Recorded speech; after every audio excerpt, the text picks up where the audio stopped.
ربنا ظلمنا أنفسنا وإن لم تغفر لنا وترحمنا لنكونن من الخاسرين ربنا فاغفر لنا ذنوبنا وكفر عنا سيئاتنا وتوفنا مع الأبرار رب ارحمهما كما ربياني صغيرا رب ارحمهما كما ربياني صغيرا রব্বুল আলামিন আল্লাহ কোন কোন শীতের মধ্যে ঐতিহাসিক খোলাপাড়াবাসীর উদ্যোগে আল্লাহ 49তম তাফসীর মাহফিলের আজকে তৃতীয় দিনের শেষ রজনীতে আল্লাহ গভীর রজনীতে মালিক রে আমরা কিছু সংখ্যক গুনাহগার বান্দা আল্লাহ তোমার আদালতের কাঠ গড়ায় আসামির মতো দাঁড়াই ভিক্ষুকের মতো দুইখানা হাত বাড়াইছি এ মালিক মেহেরবানি করে আমাদের জিন্দেগির গুনাহগুলো মাফ কর ও রব্বে করিম তুমি তাকাইয়া দেখো বুড়া মানুষগুলো ঘরে যায় না আগে মা বোনরাও ঘরে যায় নাই আমার কলিজার টুকরা সন্তান যুবকরাও ঘরে যায় কাঙ্গালের মতো হাত বাড়াইছি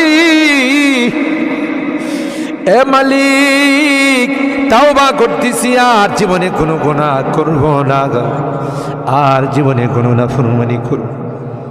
আল্লাহ ওয়াদা করলাম আর জীবনে কোনোদিন নামাজ ছাড়ব না আর জীবনে কোনোদিন বেপরদায় চলবো না ইয়া আল্লাহ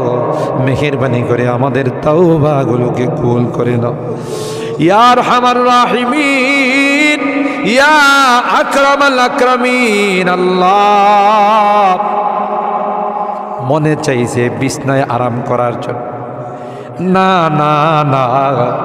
আরামের ঘুমকে হারাম করে শীতকে উপেক্ষা করে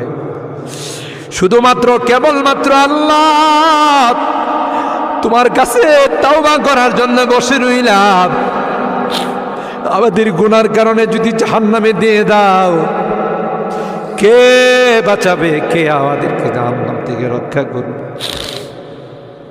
ও মালিক কিয়ামতের কঠিন ময়দানে আমাদেরকে তুমি গুনাহগার বলে ডাক দিও না ইয়া আল্লাহ কোরআনের মধ্যে আছে জাহান্নামীরা জাহান্নামের আযাব সহ্য করতে না পাইরা করুতি মিনতির সাথে কাকুতি মিনতির সাথে বলবে ইয়া মালিক লিয়াকদি আলাইনা রাব্বুক এ জাহান্নামের দারোগা মালিক ভাই আর সহ্য